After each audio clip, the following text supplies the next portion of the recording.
Saludos cordiales, mi nombre es José Manuel Espinosa González, estudiante de Bachillerato en Ciencias Criminológicas de la Universidad Estatal a Distancia sede Heredia.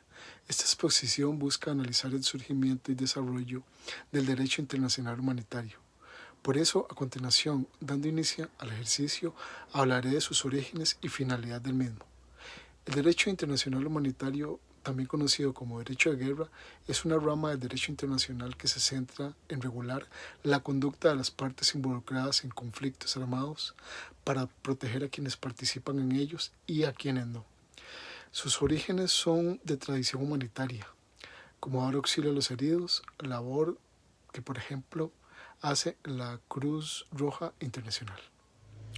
Sobre su desarrollo histórico, a medida que las guerras y los conflictos se hicieron más mortales y destructivos en la era moderna, se reconoció la necesidad de entablar reglas y normas para limitar el sufrimiento humano.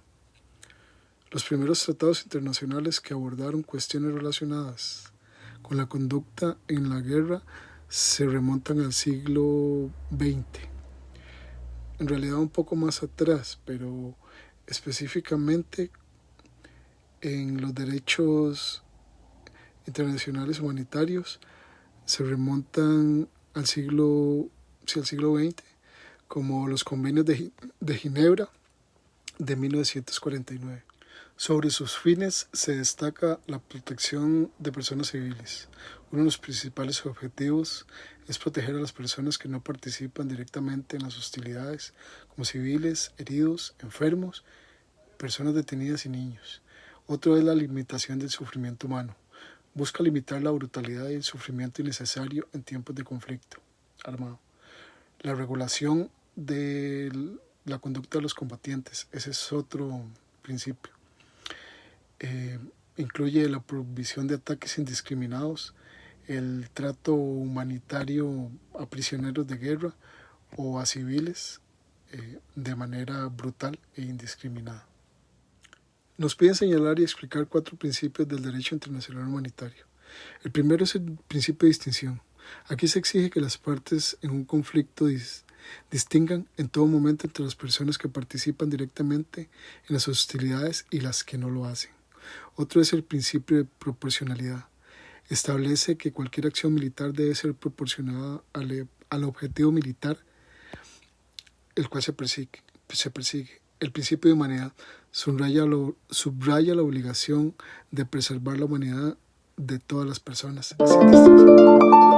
El principio de precaución, que enfatiza que las partes en conflicto deben limitar sus acciones militares a lo que sea necesario para alcanzar un objetivo militar legítimo, pero nada más, sin ir más allá de lo que podría decirse exige el combate. Nos piden señalar y explicar 4 diferencias entre el derecho internacional de los derechos humanos y el derecho internacional humanitario. De los derechos humanos, su principal objetivo es proteger los derechos fundamentales de todas las personas en tiempos de paz y en tiempos de conflicto, mientras que los derechos internacionales humanitarios se enfocan en tiempos de conflicto. La segunda es que los derechos humanos se centran en garantizar que los mismos derechos humanos como la libertad de expresión y la igualdad se respeten y protejan en todo momento. Los derechos humanitarios, en cambio, su objetivo es que en tiempos de guerra se establezcan normas para el tratamiento humano de las personas en conflictos armados. Una tercera diferencia es que en los derechos humanos, las normas y principios se encuentran en documentos como la Declaración Universal de Derechos Humanos y pactos internacionales. Los humanitarios se basan en tratados específicos como los convenios de Ginebra y sus protocolos adicionales. La cuarta diferencia es que los derechos humanos tienen un enfoque a largo plazo y se ocupa de cuestiones que trascienden los periodos. Los humanitarios se enfocan en la protección inmediata de las personas afectadas por los conflictos armados, sean internacionales, civiles o internos. En relación con la película Las tortugas pueden volar, sí considero que claramente hay elementos que caen bajo la jurisdicción del derecho internacional humanitario. La película nos recuerda la importancia de respetar y aplicar estos derechos, para evitar el sufrimiento innecesario en situaciones de conflicto. El solo hecho de que los niños desactiven minas terrestres es una clara violación a los derechos internacionales humanitarios.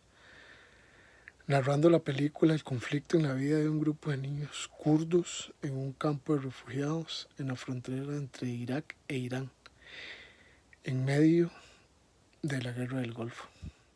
Otro de los incisos nos piden que señalemos los actos contrarios a los principios que tutela el derecho internacional humanitario, según la película.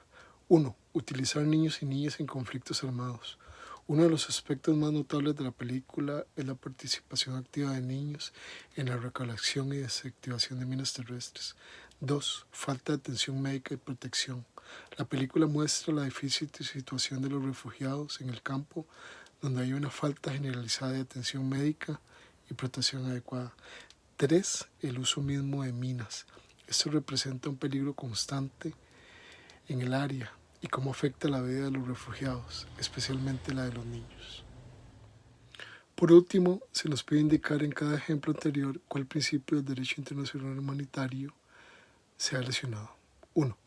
El de utilizar niños y niñas en conflictos armados, porque viola el principio de precaución, porque las partes en conflicto tienen la obligación de tomar todas las precauciones posibles para evitar o reducir al mínimo el daño a civiles y bienes de carácter civil. 2. Protección de las personas y bienes que no participan en las hostilidades. Se prohíbe el ataque deliberado contra personas que no participan directamente en las hostilidades. Y 3. Prohibición de medios y métodos de guerra ilícitos. Se prohíbe el uso de ciertos medios y métodos de guerra que causan un daño indiscriminado o excesivo, como el uso de minas terrestres.